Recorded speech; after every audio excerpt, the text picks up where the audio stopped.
The NBA playoffs start the second week of April, with the NHL playoffs scheduled to begin immediately after. Whether you're looking to raise the Stanley Cup or lift the Larry O'Brien Trophy, we've got the deal for you. Postseason subscriptions are already a great deal at $219, but with this early bird special, we're slashing it even more to just $177 each, and you get the rest of the regular season for free. Between now and Sunday, April 9th, partner with your favorite NBA or NHL handicapper and get their NHL or NBA best bets all the way through the finals. No coupon is needed. Head to the homepage of your favorite WagerTalk or Sports Memo expert and finish the NBA and NHL postseason with a bang.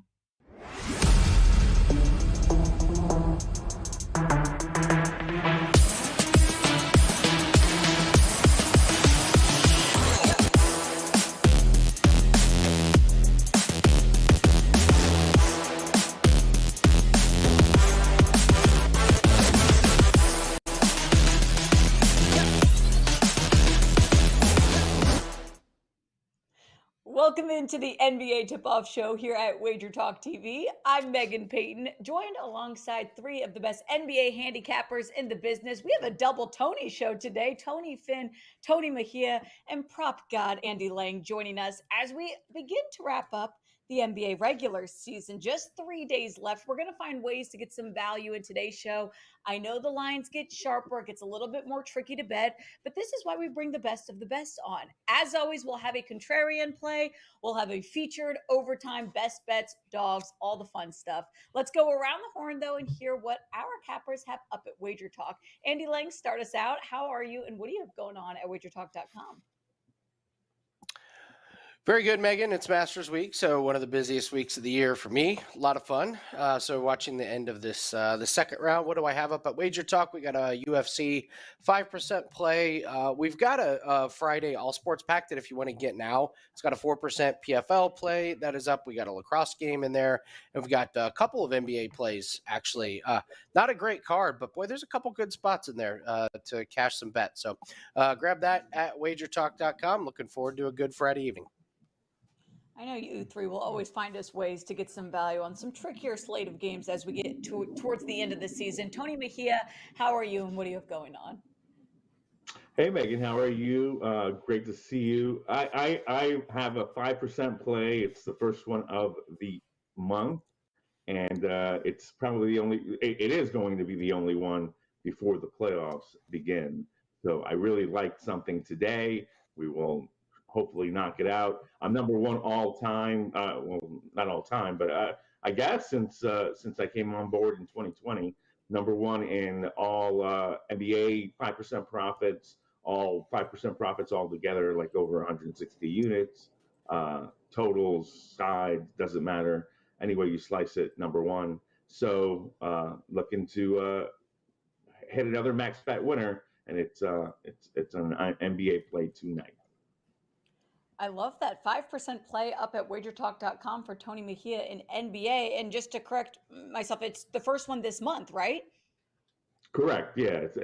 So this is a big deal. There'll be more come playoffs, but yeah, first one this month.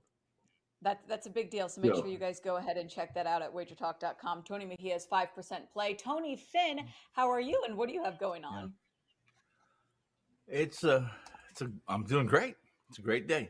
We won't go into the monster stuff again. We'll just say that I had my first, unlike the other Tony, not the real Tony, but the other Tony. I had my first good beer buzz early in the morning today. So we got that out of the way. It's the first one of the day, not of the month, not of the year. We have 3 NBA props locked and loaded, and I have a full baseball card. Full baseball card meaning I have a prop, a same game parlay, and a side that I really have a really good feeling about. And it's a good feeling. It's not like gas. So let's win these games tonight, right?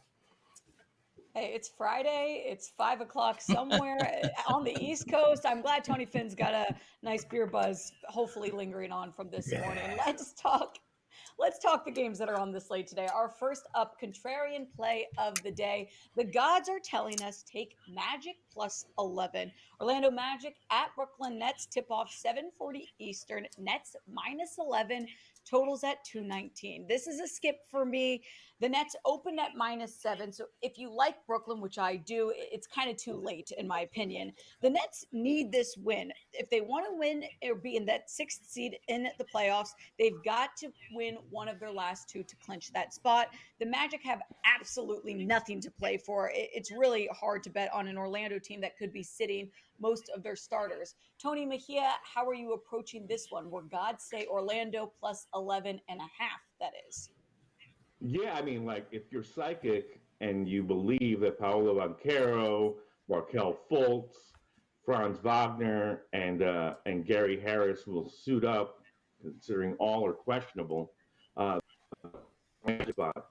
And there's no reason. I mean, look, the reason why you would sit guys in the spot is his name is Victor Wembanyama, but beyond that, I mean, the Magic have been out of the mix, and they sat the other night, after they were officially eliminated by Cleveland, I believe on Tuesday. On Thursday, they decided to sit some of these guys. I don't think they'll sit on Friday. So if the contrarian gods want to ride with the Magic, I think Banchero plays. I think Fultz plays. They're certainly not injured. They're just hibernating. So let's hope that Orlando stops the nonsense, plays them, and gives the Nets a little bit of a test, because Brooklyn is also looking to fight off the Miami Heat for the number 6 seed in the Eastern Conference. One argument, if you do want to back the gods with Magic plus 11.5, Magic 20-7 against the spread, their last 27 away games. When Orlando's a dog, they're only averaging losses by 2.3 points. 11.5, that's a lot. Tony Finn, are we backing the gods, Orlando plus the points, or plus 11.5, that is? You know, if I was in this room and I was on this game and I was excited about seeing the Magic continue, would have been really a successful last couple of weeks. I mean, they've been playing really good defense. They haven't cared. There's nothing to play for, as the other Tony mentioned. They're basically out for exercise, as we call it, and finishing out the season so they can make their tee times, their fishing hole, or whatever the case may be for the lottery and those non-bracket postseason clubs. But this game, the last game, for instance, where we understood that Orlando was going to be playing the same rotations they've been playing for the last 5 or 6 games, and being stellar against the number in those situations, didn't happen. So it's pretty tough to trust that. You should listen, buyer beware at this point in time. What you hear, I'm not saying these coaches are lying or the front offices are trying to mislead this or that team, because it really doesn't matter. We know everything's pretty much decided. There's a play-in, a few playing games, but for the most part, Megan, there's props and a couple games that have some interest. At least the teams that are taking part in the game should be interested. So the last 2 days I've played no sides, no totals. I've played 7 total props. We've gone 6-1, and it's worked. And I'm much saner for doing such. So tonight's going to be much a similar situation. But I'm always going to take the points. If there's any questions about games this time of year, I'm probably going to be taking the points, especially if they're double digits. Well, let's talk props. How about Nets offensive go-to player, Mikal Bridges, averaged 29 points in March, had 26 the other day. He's also a player that you can rely on defensively, maybe some steals for Bridges out there. Let's talk to the prop god, Andy Lang. Anything catching your eye in this one? Yeah, Bridges is a great one. He's been fantastic. And I will also go to Spencer Dinwiddie. Rinse and repeat. Spencer Dinwiddie over his rebounds and assists. It's at 12.5. He's 11-3 on this play once he assumed all the main ball handling skills. Outside of the game against Minnesota, where he scored 30 points, he doesn't really take a lot of shots. So he's the facilitator. He gets a lot of assists, and he gets these sneaky amounts of rebounds. He's had 3 or more rebounds in 15 out of 17 games. So when they put this RA number at 12.5, you can pretty much count on him having 3 rebounds, sometimes 4 or 5. So then you're only needing 10, 9, or 8 of these assists to get over. And in a game where I don't think the Nets are going to have to work that hard, I think Dinwiddie just continues his insane amount of assists. So as long as Dinwiddie is starting and playing the full minutes, I'm going to keep riding his rebounds and assist prop over. Nets are laying 11.5. Brooklyn needs this win, but they don't necessarily need it by 11.5. That is our contrarian play of the day. Let's switch over to featured. Featured game, Toronto Raptors at Boston Celtics. An Eastern Conference battle. Tip off at 7:40 Eastern. Raptors -2. Total at 222. The Celtics have locked that second seed, and the Raptors need to make, or they want to win so they can avoid the play-in. Toronto's at the 9th seed, fighting for home advantage. It looks like they're actually, going to be in the play-in regardless, but they would like to have the 8th seed to be able to have some home court advantage. Andy Lang, let's come back to you. Any props catching your eye in this one? This is a tough one. Well, first off, there's just not very many props out. We don't have a lot of props available because of the lack of knowledge on the lineup. So very, very lightly on this one. I'll go with Pascal Siakam over 12.5 rebounds and assists, gone over in 10 out of 11 games. He had 15 on Wednesday. I can't say jump in and play any of these props in this game with any amount of confidence until we know the lineups. And even then, it's probably a pass. So it's a lean on Pascal Siakam in a perfect world, but this is not a perfect world. This is not a perfect game, not a perfect situation. So my best advice would be to lay off. But if for some reason you absolutely have to have a bet in this game, I'd go with Pascal Siakam over his rebounds and assists. Celtics lead the series 3-0 straight up, 2-1 against the spread. A triple revenge spot for Toronto. Tony Mejia, what catches your eye in this one? Andy, in terms of at least what you see today is that Jaylen Brown is out for sure, and you probably won't see Marcus Smart.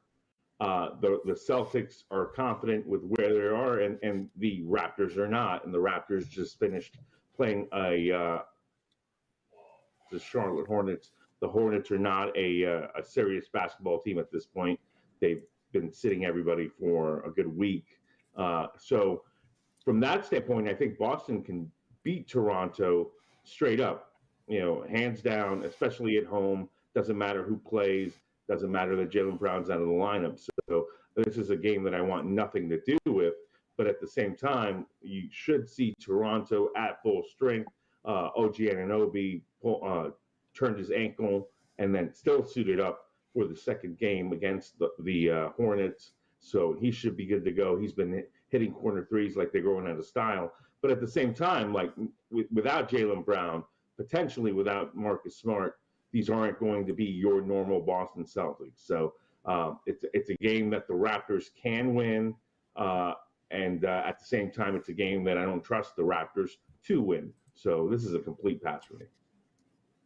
The Celtics have ruled out Jaylen Brown. Marcus Smart is game time decision. This could be a potential first series playoff game that we see between the Raptors and the Celtics. I'd assume that Toronto would want to get some momentum going. Tony Finn, how are you handicapping this one? Well, Megan, let me tell you something. I didn't spend a whole lot of time handicapping this one. However, mostly because for a couple reasons. First off, the playoff scenario is on Toronto's.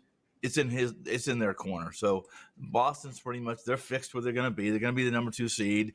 And unfortunately for Boston, they're probably going to end up facing their nemesis, or at least Miami can be miserable all season long. But when it comes to playoff time, Butler and facing the Celtics, who, by the way, Pat Riley despises with every bone in his body. It used to be more so when Mr. BYU was running the show there, but he's gone now. So maybe it's not so bad. But here's the deal. Toronto, Boston's not going to play any defense. They got half their team sitting, while Tatum may play, while Williams is going to be in there. Horford, White, maybe not White, maybe not even Smart. No Brogdon, probably no Pritchard. I mean, here's the deal: if these guys are going to be, if they're going to be, they got to suit up 8, 7, or 8. They may have to take an injured, put him in clothes, and say he's playing or say he's active, and not even playing. That's how many people are. That's how many players are sitting for Boston. They're certainly not going to put a lot of energy out on the defensive side of the ball. I would be on Toronto here to score to exceed 120, and I like the total over. So it's Toronto to beat Boston because they're not going to be doing anything but running, jogging up down the court, shooting hip elbow jumpers and 3-pointers, while Toronto actually is playing for something. So give me the Raptors, and essentially a pick 'em, right, over 222. Yeah, because the Celtics are sitting a lot of players, we've seen this line move. It opened with Celtics -2.5. It's now Raptors -2. We'll see how that one goes out there in Boston. It's time to talk totals. Let's look at an overtime game. And I'm ready for a game where we don't have to talk about the Kings in our overtime, but that's how it rolls. We have the Warriors versus the Sacramento Kings. Tip off at 10:10 Eastern. The opening total was 238.5. It's now down to 235. Warriors laying 9.5 points. Golden State needs this win. They need it bad if they want to avoid the play-in. And they lose all tiebreakers to the Clippers, to the Lakers, and to the Pelicans. There's more to play for the Warriors. The Kings are going to be benching essentially everyone. Tony Finn, I'll come right back to you. How do you handicap this total at 235 when there's really only motivation for one team? Listen, I said this last time we did the NBA show. I think it was Joe, not you, Megan, that was being the primary host. But the Warriors this time of year, I just felt like this is going to be a game where they're going to start sharpening themselves up defensively and understanding that the playoffs are a more physical animal than the regular season, that the officials will call less fouls. They'll let them play more. No blood, no foul. The old adage in the NBA years ago when it was actually true. No blood, no foul. Now it's not quite that way. That said, the Warriors defense, we talked about this many times. I used to believe they could flip a switch, and they've dealt with a lot of injuries. Megan, they could flip a switch and be that elite defensive unit that they have been. Really, it's the variable that carried them to a title last year.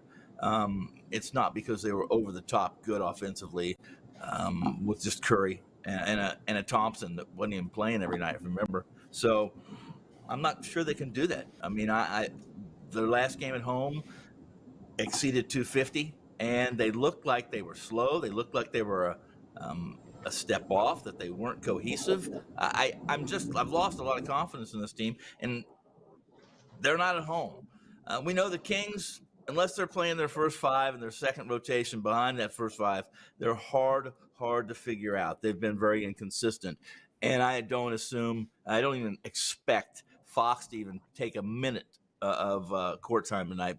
That said, Golden State -5.5. They need to win. They really listen. They can win. They can get as high as the 5th seed still in the West. Obviously, they're going to need some help, but they're going to need to win. So, give me the Warriors -5.5 against a Kings team that I have no idea who's playing.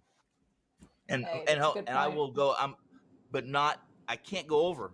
I can't do it simply because the Kings aren't.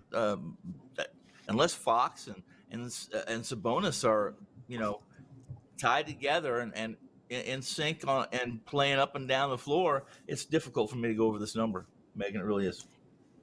Yeah, that's what's hard this time of year. When motivation isn't there for all the teams, it makes it difficult when handicapping totals. I'll give a stat out if you are looking at the over. 25-11-1 Kings to the over the last 37 home games.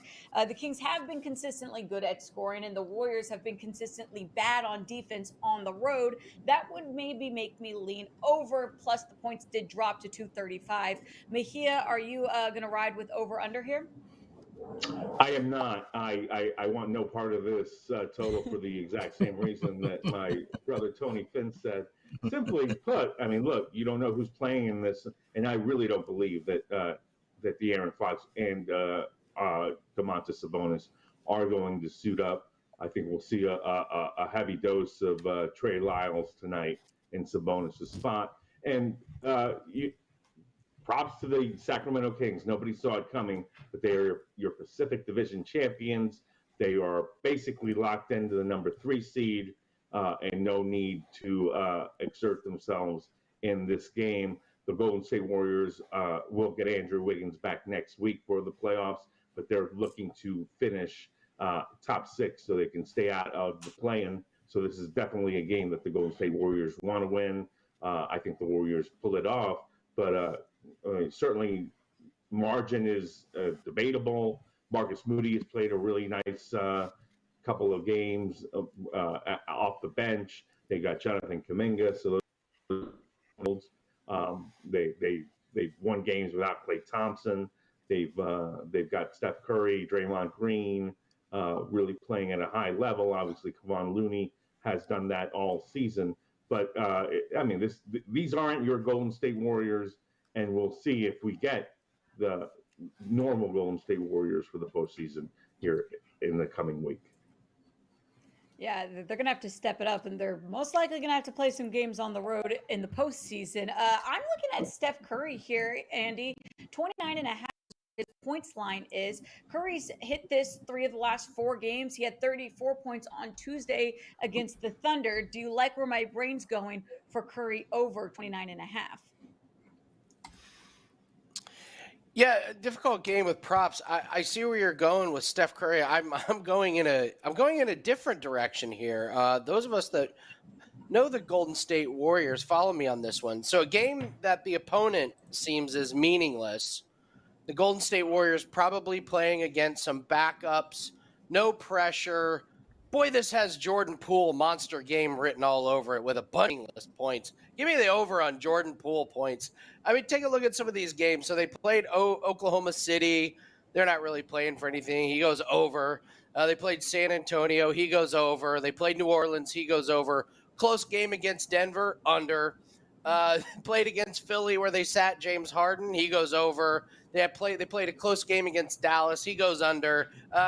This has Jordan Poole written all over it. Games like this is how he got that contract, in my opinion. Going to put up a huge game or a huge point total in a game that really doesn't mean that much. I think this has Jordan Poole's name written all over it tonight. I like that, Andy Lang. Jordan Poole, 19.5. His line is for points. Take the over, Andy Lang says. All right, that's our breakdown of totals. It is still the regular season, so this is one of the last times, I think my last time hosting, that we'll get to break down all the dogs of the day before we get into the play-in. So let's see who's barking at us. That's my dog. That's my dog. That's my dog. That's my dog. And anybody got to say anything, you let me know. That's my dog. With a large slate means lots of dogs, lots of value. Washington, Charlotte, Detroit, Philadelphia, Orlando, Boston, New York, Milwaukee, Chicago, Sacramento, and Phoenix. I feel like I'm like singing the states, but the cities versions. All right, okay, dogs of the day. Andy Lang, coming right back to you. Who is barking at you tonight? Well, we had this situation before where you have two teams that are clearly not playing their starters and tanking to improve their draft position, yet one team is getting a bunch of points. Why? Well, I have no idea why the Detroit Pistons are getting 7 points against my Indiana Pacers, who are not playing their starters. Both of these teams are bottom 3 in defensive rating. In the last 10 games, they're both giving up over 120 points per game the last 10 games. This game is probably going to be a shootout. I would have put this in the overtime section because I think this one screams over. But when you have these two bad teams, how can you possibly say one team is 7 points better than the other? The last time, Robert, I believe it was the Rockets and the Pistons, and the dog covered in that one. So two bad teams, no chance I would lay 7 points with my Indiana Pacers. Give me the Pistons in a hold your nose type of bet. Let's cover it. Hey, and take a peek at the total. As Andy just said, 233 the line is right now. Maybe go over at -110. Tony Mejia, any dogs barking at you tonight? The only dog that I believe should be barking is the Sacramento Kings. And I'll say this one, no, understanding that we probably won't see De'Aaron Fox or Domantas Sabonis, but 9.5 points are out there for the Kings at home, like the Beam, against the Warriors, who are terrible on the road. Warriors only have to win. Obviously, I think they will. But 9.5 points, I don't think they win by double digits. Doesn't matter who suits up. I mean, Davion Mitchell can really step in for De'Aaron Fox. Doesn't do the same things, but he can impose his will on the defensive end. Trey Lyles in for Domantas Sabonis can really do things on the offensive end. We've got Terrence Davis. We've got Malik Monk. We've got guys that can score. So I think the Warriors will have a little bit of a tougher time than expected tonight as they look to hold off the Lakers for the number 6 spot in the Western Conference. Give me the Sacramento Kings plus 9.5 at home. Mia, a quick follow-up question for you. This game doesn't tip off till 10:10 Eastern. Any thoughts on holding if you like the Kings here? Or do you think this line will shift in the Warriors' favor? I don't know, Megan. Look, I believe that you're probably right in terms of one thing. So right now, if you look at the NBA's injury report, you don't see De'Aaron Fox or Domantas Sabonis officially ruled out. Once they're ruled out, then absolutely the money will continue to pour in on the Golden State, and you probably will see 10.5, 11. So from that standpoint, yeah, absolutely. You want as many points as you can get. All right, might as well hold out if you like the Kings there. Tony Finn, what dog's barking at you tonight?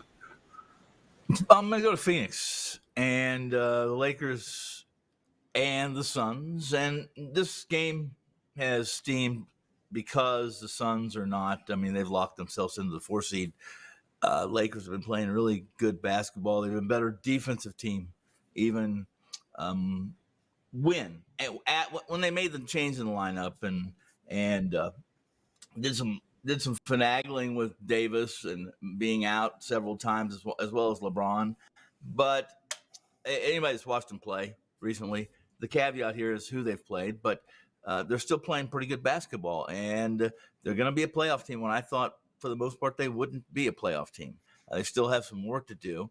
However, the Suns, Monty Williams spoke about this game and who he was going to play, who he wasn't going to play, and why he was playing his starters still, and that is because he believes that Durant needs this work. He needs the work to understand where he's going to be on the floor, where his teammates are on the floor. And if you saw that last night, they really they seemed to be a fairly large favorite yesterday in their game at home, and Durant played 41 minutes. So it would seem strange to me that with the brackets coming up starting next week, that he would be playing again 30-plus minutes. But it sounds like Monty Williams says he's not afraid to tire Durant out. He just doesn't want to injure him, and playing hard, at full speed, and playing minutes like he normally does this time of year is the way to go. So give me the Suns plus 10 against the Lakers team that has some matchup issues against the Suns, whether they care to be playing hard or not. Yeah, this line has moved a ton over the last couple of days. Yes, -6 it has. is what it opened as with Lakers. -6 now all the way up to -13. Some value on Phoenix at plus 13. All right, that's dogs of the day. Now we move on to the best part of the NBA tip-off show. It's best bets time. If you're new here, rules are easy. 60 seconds on the clock. The panel can do whatever they'd like with it, but they have to give us a best bet, and they have to get out in time. Tony Finn, show us how it's done. Your time starts now. Well, and I will apologize. I usually have my best bet posted by now, but they're not listening. The books are being pretty stingy about some propositions. I've been looking for Quigley's assists and points for the Knicks at New Orleans tonight, and I find them nowhere. Maybe Andy Lang has a secret combination to find those, but I'll make this really quick and really simple. And that is, I played this prop 2 nights ago, and when I had 4 props, and was successful with it. And the the New Orleans Pelicans and Ingram, they're using him as a facilitator as much as they are a scorer. And this Knicks team can play defense, although they haven't really played much. And with Julius Randle and Brunson both unavailable tonight. You would think they're not a bunch. Give me Ingram under 26.5 points. Correct me if I'm wrong. I believe it's 26.5. But under 26.5, I had under 28.5 on Wednesday and cashed that easily. I like it. And while we head over to another prop, I assume, with Andy Lang, I'll double check on that Brandon Ingram line. Andy Lang, you have 60 seconds. Your time starts now. Thanks, Megan. Yeah, excited to cash some Masters plays. Really excited to cash PFL. That is up tonight. We're number one the last 365 days in MMA plays. Number one this year in MMA plays. And we have a 5% UFC play. It's ready to go for tomorrow. We have the 4% PFL play. That is up. So very, very excited for the next couple days. All those plays can be found at WagerTalk.com. I'm going to go with an under here, and I'm going to take Corey Kispert of the Washington Wizards to go under his points, rebounds, and assists. I'll start with his rebounds and assists. He just doesn't get very many. 3, 5, 3, 3. So you're not going to get a whole lot of assists and rebounds coming from him. And then his points, this Wizards team is sitting pretty much everybody, and he had a 29-point game against the Knicks. He followed that up with a 12-point game and a 12-point game. The books have his points, rebounds, and assists total at 21.5. The Wizards are playing a lot of bench players, a lot of minutes, not enough stats to go around. Give me Kispert under his PRA total. 2 unders on the board for our best bets. And yes, Brandon Ingram's player points lines at 26.5. Tony Finn says take the under. Tony Mejia, close us out here on the NBA Tip-Off Show. Your 60 seconds starts now. Yeah, we've got the first 5% play of April for me on tap tonight. So go get that if you haven't. 5% plays have really been lucrative for myself over the last couple of years. So hopefully today adds to that occasion. And I am not kissing up, but I will ride with producer Robert's Houston Rockets tonight. Look, here's the deal with the Rockets. They have been playing really good basketball of late. I don't like Jalen Green. I just think he's a selfish player. But Kevin Porter Jr. has been playing well. Alperen Sengun has been playing well. Both of those guys are engaged. And the Rockets are not playing off the string, and the Charlotte Hornets definitely are. They've sat Kelly Oubre of late, despite the fact that he's healthy. Gordon Hayward's been out. Unfortunately, LaMelo Ball got legitimately injured. So, I mean, they're out. No Cody Martin. Like, all of their best players have been sitting out. So I think the Houston Rockets are the way to go, laying 4.5 against the Charlotte Hornets in Charlotte tonight.